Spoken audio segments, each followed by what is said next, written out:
At first, we will have our invocation and then say our Pledge of Allegiance. Please stand for the invocation from Mayor Hinton and remain standing for the pledge. Let us pray. Dear Father, as we gather for this council meeting, we pause to acknowledge the guiding presence of you in our lives. May we be granted wisdom, discernment, and compassion as we deliberate on the matters before us. In your name we pray. Amen. Amen. Attention, salute, pledge.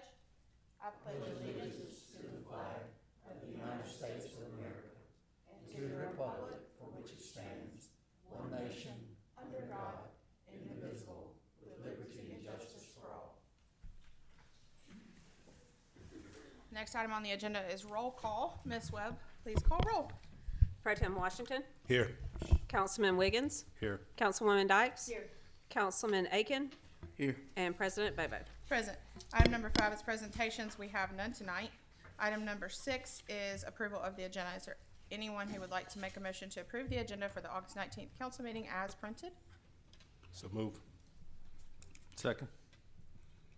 All right, that's a motion by Pro Tem Washington and a second by Councilman Wiggins. Are there any questions or comments? Hearing none, Ms. Webb. Voting with Pro Tem Washington. Yes. Yes. Yes. Yes. Yes. Item number 7 is visitors to address the council. We have Mr. Jay Stuck with the Northport Redevelopment Authority here to discuss round 2 of the facade improvements. Thank you for being here. Good evening, everybody. always Thank good to y'all hear for from having you. me. So I want to take just a moment. I know we've had some new members of the council here, so I'll go back over the previous version of this and then kind of introduce the new one and answer any questions that we have. But I'm excited to say that we're started now. We've had a soft opening for a month or two, making sure the website was working, the submissions can go through, all that sort of stuff. That's all working fine and completely adequate. So at this point, I think we're doing the formal kind of announcement, and I would ask that the council do anything they can privately outside of this to promote this, because I do think this is an outstanding opportunity for Northport businesses. Briefly, the board, as I believe most of you know, the Redevelopment Authority Board is made up of our board president, Steve Steele, who's a local banker, Jamie Conger is our vice president, who's a local attorney, Kevin Almond, everyone knows, Giovanni, Ricky Sherrod, Bruce Higginbotham, and Kelly Griffin make out the board itself. It's an outstanding board. They're beyond anything that you could ask from a volunteer board. The first round of the Redevelopment Authority facade improvement that we've come out of the last few months, we do have 2 outstanding ones that I can kind of go over. But generally speaking, it was formed a while back. The Redevelopment Authority seemed to lay dormant for quite some time until this project came up. It was funded by $350,000 of Northport First money. The way that it was structured, I came into this, most of y'all probably remember, I came into this was already kind of going a little bit when I came in, but the way that it was structured at that point was that you had up to a $20,000 grant available to local businesses. The first $10,000 of that did not require any match. The second $10,000 was a 50-50. So essentially, if you brought a $30,000 project and it was approved for the grant, you could receive up to $20,000 in grant money on it.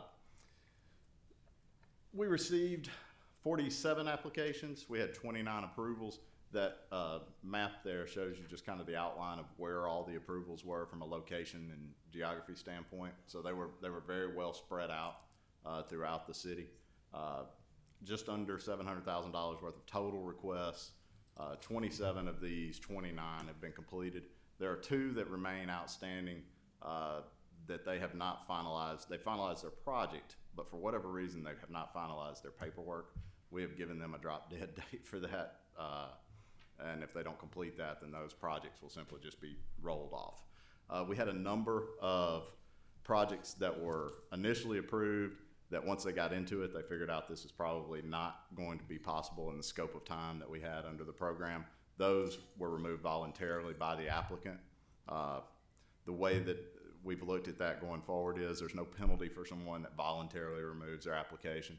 We did have to remove one application, an approved application, for failure to communicate, failure to do any of the things that they said they would do, those individuals will not be allowed in any future facade improvement grant. Purpose of the program, you can lay out what we've got in the terms, but I can tell you that very generally speaking, we're looking to transform areas. That was the goal of the program initially. The manner in which the initial program was done didn't really allow for this, frankly, because of the shotgun approach of citywide small grants. You did a lot of good, but you didn't necessarily have those impact projects, those things that, hey, this whole neighborhood's going to change because of what happened right here. What we've done with the new plan is, as y'all know, y'all have allocated $400,000 of Northport First funds into this new program. So now what we've done is we've restructured the grant program to essentially a $100,000 grant. It's 4 $100,000 grants with a 50-50 match. There is no more free money. Whatever you come at, you have to be out of pocket the exact same amount. So what you would be looking at is, for someone to receive a maximum $100,000 grant, they would need to bring a $200,000 project. Now, the $200,000 number can be a little bit misleading because it's $200,000 spent on the facade of the project. So a $200,000 project, anyone that's dealt in commercial real estate, maybe 40, 50, 60,000 of that is going to be the facade of the building. So you're looking at major projects. A $100,000 grant is a major project. The way we came to this number was relying on board members. I had a lot of conversations with developers, both here and elsewhere. This seemed to be kind of the number at which projects became viable. Projects that might not otherwise be viable became viable. It gave the developers a safety net.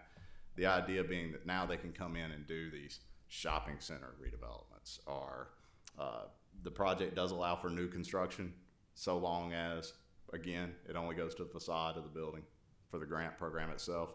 But if you have a developer that, purchases 2 or 3 lots or 2 or 3 existing buildings and they want to knock them down and go, this would be ideal for them. This is the kind of project that we would be hoping for and looking for. The application process itself, that's been streamlined a lot. It almost had to be, because what we expect out of this project is going to be real in-depth applications. I would expect a lot of supporting materials, architectural drawings, engineering, traffic studies, feasibility studies, all those sorts of things. We're also requiring a lot of financial input on these applications. You need to show that it's a financially viable project before we jump in with you. The geographic areas, the way that we address this is in working towards what the council is already doing. There are certain areas that the council is focused on right now from a growth standpoint. What we essentially did was, we've got a objective scoring criteria, and that sheet, if it's not available to y'all, it will be made available. It's actually in the terms as well, so that the applicant themselves will see the scoring sheet before they submit an application. Certain areas are going to receive extra points just because they're in the area. Those priority redevelopment areas, and those are going to be Highway 69 corridor from the bridges to the 82 intersection, and 82 corridor from the eastern city limits to right here to the intersection with 43. Those are the 2 kind of primary areas that we're hoping to see that driving economic development come from. Maps just showing those areas. The timeline itself has been tweaked just a little bit, so we'll have the initial application. There is some electronic screening this time, which helps tremendously. After that, you'll have an evaluation by the board. If the board wants to ask for any supplemental information for some reason, they're welcome to do that in the process. At that point, they will screen and come to some number of final applicants. Those applicants will then be invited to present in person. Each applicant will be given 30 minutes. They'll be encouraged to bring anything and everything, including the professionals that they're relying on in their project. Bring them with them, because you're going to have a lot of questions. The board will be present for that. I would anticipate that many city officials, some of y'all may want to attend that. Y'all are welcome to, obviously. But the idea being that with this level of investment, we want to be very comfortable with the viability of the project, and also be very comfortable that it is, in reality, this catalyst type project that we're really looking for, that can really make some fundamental changes. After those in-person presentations, there'll be a separate scoring, another round of scoring using the same scoring sheet, same criteria. And then obviously the awards will come to those 4 individuals, 4 groups, however that's structured. At that point, they'll enter into a contract with the NRDA to go forward. There are some small things. One of the things that was not present in the previous thing, previous incarnation of this, was a very in-depth, deep conflict of interest analysis. So you're required at the outset at the application to disclose any potential conflicts of interest to you or your immediate family, your company, with both the NRDA board and the city of Northport, as well as at the second time when we come back and do the final agreement, you'll be required to do that again to make sure that there's no appearance of any improprieties, no possible conflicts of interest. I'm going to encourage applicants to be as broad as possible in this. We'll evaluate whether those conflicts are true conflicts or not, but I want to know everything. If it's a second cousin of somebody, I want to know that going in. Applicants do have to agree to some signage this time around. These will be bigger projects. We're having some signs made that will essentially say this is Northport First Funds, Northport City Council funded this NRDA project, to advise those areas that, hey, this is what's causing this is what's pushing this construction. Obviously, one is I think the city needs to get as much credit as possible for being forward-looking in this type of a project. And secondary to that, selfishly, I want this project to continue, so I won't advertise for it. Along those lines, we'll also be doing photo and video of these projects on an ongoing basis. I'm sure there'll be some social media posts, those sorts of things, and updates through the process. The board has the right in this project to require a performance bond on the front end of the contract. That may be done in some instances. I can envision a few specific instances where it would be, but primarily the biggest issue is this is a reimbursable grant. So you complete the project, then you come to us and you say, hey, I completed it just like I said I would, can I get a check? That's the normal method of doing this. That doesn't require a performance bond. It doesn't require clawback procedures where you can go get the money if they don't do what they said they would, because we're not going to give them the money until they've done what they said they would do. We did allow, however, at the behest of some of the bankers, well, the banker on the committee, allow for alternative funding structures as proposed by the applicant. Most of y'all have done anything in the construction world know that a lot of the times it's done on a benchmark basis. You get a certain amount of funding at mobilization and at different steps throughout the process. If an applicant opts to do this, one is they will be funding the cost of an engineer that will handle inspections and certify these benchmarks on behalf of the NRDA board. We've already made contact with that engineer. He's good and ready to go, and he's an engineer that the city of Northport uses fairly frequently. Secondary to that, this would be where you might see those performance bonds in place, depending on the project, depending on any issues that they might have with financial viability or the developers or something along those lines. You might see those in this context. Obviously, just the link to the documents, I would encourage everybody to take a look at them. I've provided them to a number of y'all, I think, but I'm happy to provide them to anybody. Just shoot me an email if you have any interest.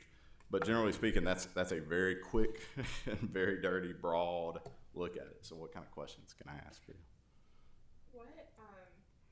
When is the deadline for people to have something turned in? So the way we're operating right now is December the 1st. We were thinking Thanksgiving might be the appropriate time to conclude this, with the mindset of things get a little slow around that time of year. It's a good time to be having those meetings. Those scoring meetings are long. They take quite a while. It requires a lot of commitment from the board members. Beyond that, I could see an instance where that might get extended by the board. If they don't have the applications that they thought they'd have, or if they don't have the projects that they thought they'd have, the board can simply vote to extend that. That's allowed under the terms of the program. But ideally, that's what we're looking at. December 1st, hopefully maybe be looking at rewards or awards by late January, something along those lines. We'll obviously have that second round of in-person presentations, and those will be pretty in-depth. And where should we refer people to turn in documents to? The website itself, the landing page for the Northport Redevelopment Authority on the Northport City website has the submission procedures. Okay. Will you get back to us at the end when you completed all the applications and you selected the group? Certainly, Mayor. I would anticipate coming back at the conclusion, and there may be an update somewhere in there if there's reason to do that. But we would certainly plan on being here at the conclusion, just to kind of advise the council that the process is done, and these are the ones that we've decided to invite in. There's a little bit of an issue with the applications themselves because there are things within those applications that the applicants are probably going to want to remain confidential on some level. So we've asked them to note those items on the front end so that they can, be classified differently. It's things like financials, internal financials of projects, things like that.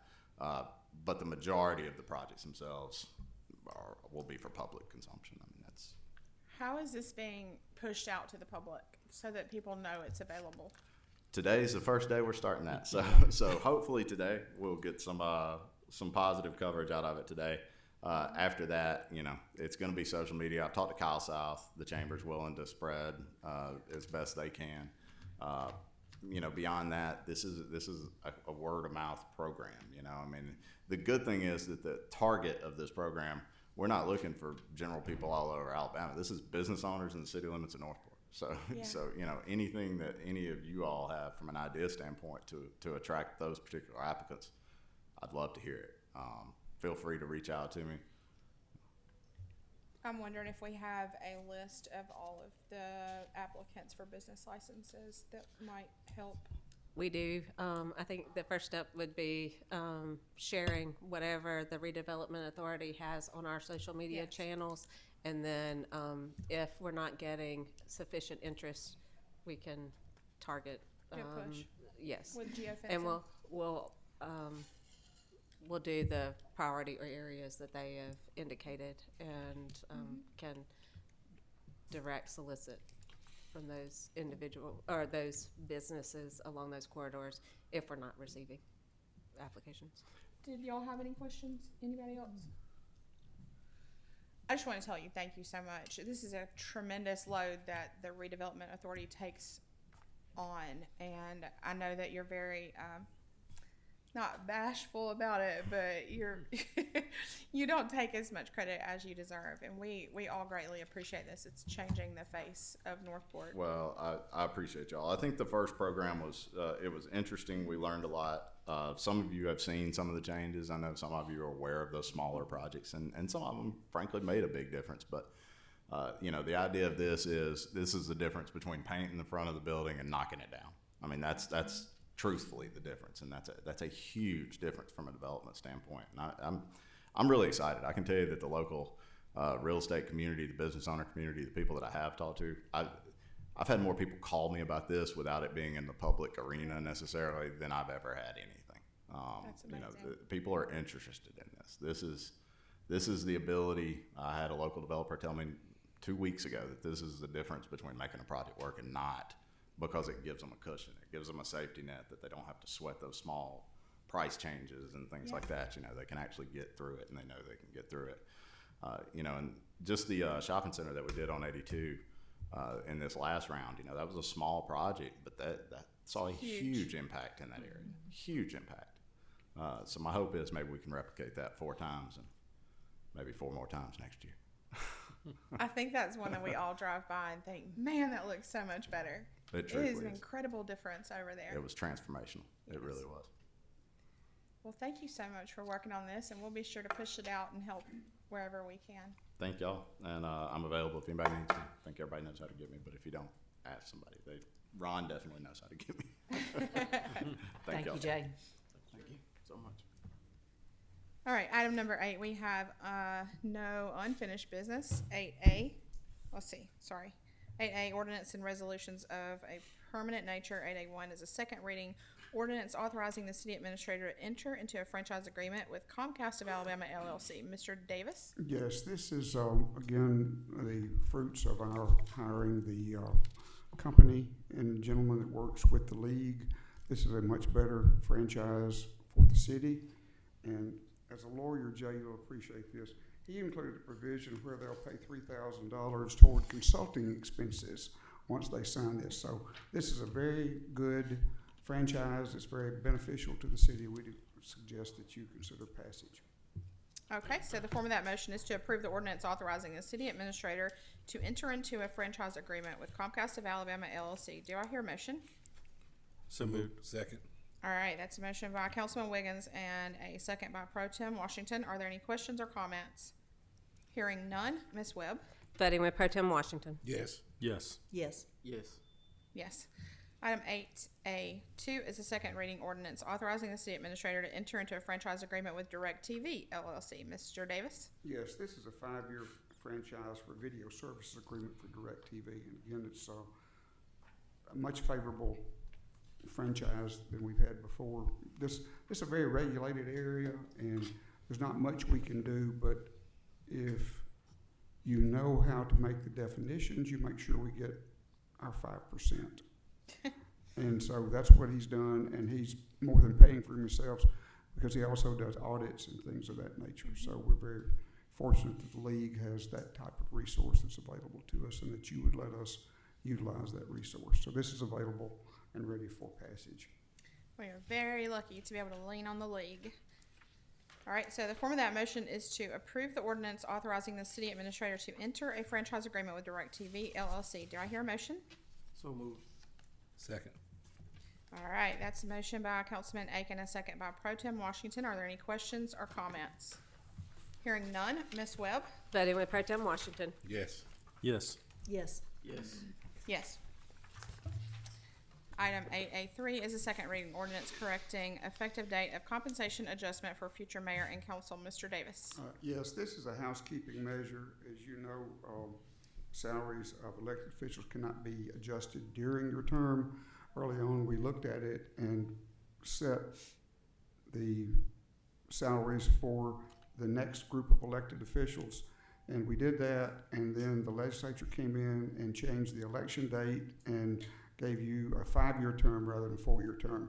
So all this does, it keeps exactly what we passed early on when you came into office.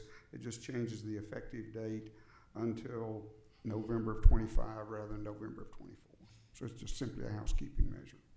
Okay, so the form of that motion is to approve the ordinance correcting the effective date of the compensation adjustment for future mayor and council. Do I hear a motion? So moved. Second. All right, that's a motion by Pro Tem Washington and a second by Councilman Aiken. Are there any questions or comments?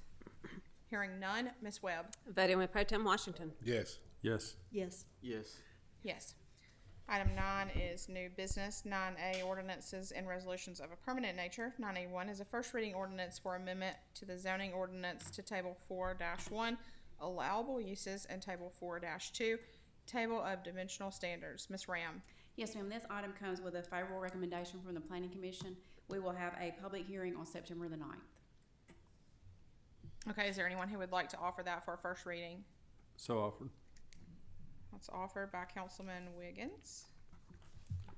9A2 is a first reading ordinance for rezoning of approximately 15.48 acres located north of Oakway and west of Leeward Avenue to RS1. Ms. Ram? Yes, ma'am. This item comes at the request of the Planning Commission, also with the concurrence of the property owner. There will be a public hearing on September the 9th. Okay, is there anyone who would like to offer that for a first reading? So offered. All right, that's offered by Councilwoman Dykes. Item 9B is resolutions of a temporary nature. 9B1 is a resolution adopting the City of Northport fiscal year 2025 transportation plan pursuant to the Rebuild Alabama Act. Ms. Tubbs? Yes, a requirement of the Rebuild Act dollars that we receive is that we identify a transportation plan, and that lets you know what we're going to use our dollars for. This year, we're proposing to use those dollars on our resurfacing projects.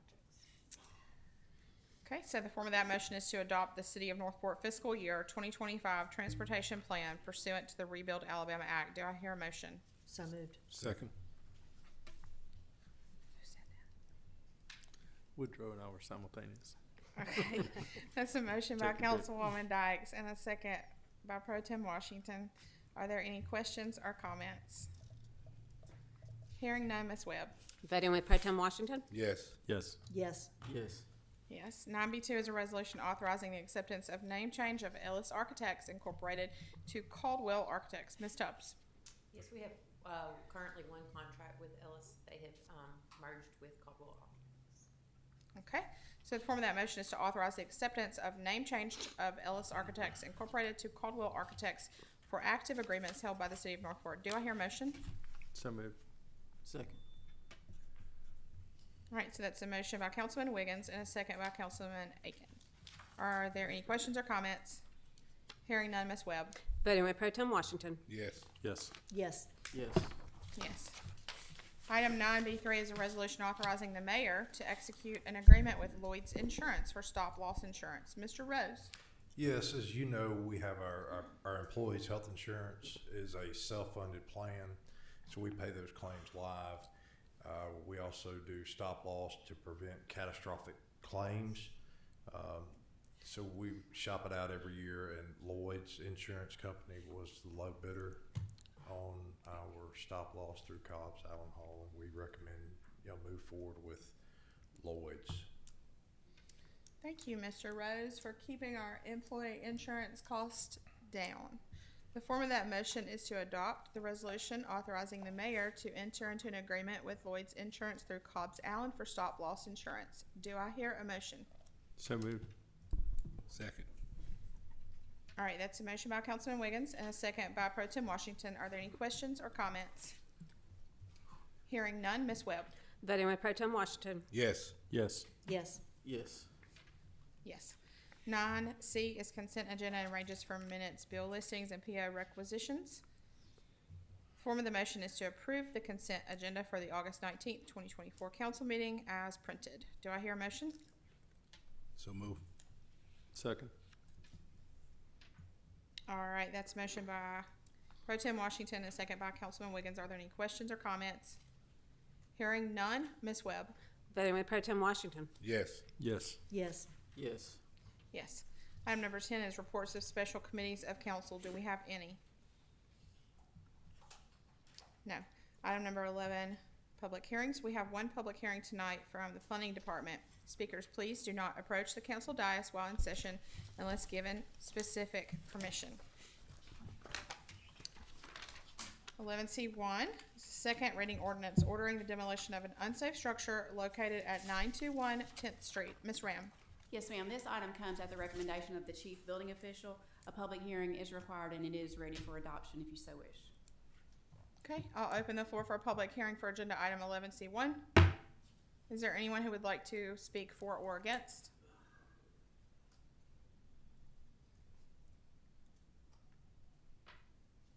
Hearing none, I'll close the floor for a public hearing against item 11C1. Form of the motion is to approve the ordinance ordering demolition of an unsafe structure located at 921 10th Street. Do I hear a motion?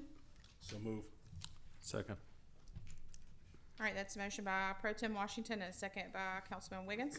Are there any questions or comments? Hearing none, Ms. Webb? Voting Mayor Pro Tem Washington. Yes. Yes. Yes. Yes. Yes. 11D is Police Department with no business. 12, City Administrator's business. None tonight, thank you. Okay. Item number 13 is departmental business. We have none. Item number 14 is Mayor and Council members' business. We'll start with the Honorable Mayor Hinton. None tonight. None tonight. All right. District 1, that's me. We have no new business to address. District 2, Pro Tem Washington. None tonight. District 3, Councilman Wiggins. None for me. District 4, Councilwoman Dykes. None tonight. District 5, Councilman Aiken. None tonight. All right, item number 15 is the adjournment. The form of the motion is to adjourn the meeting at 5:59 p.m. Do I hear a motion? So moved. Second. All right, that's a motion by Councilman Wiggins and a second by Pro Tem Washington. All in favor say aye. Aye. Aye, this meeting is adjourned.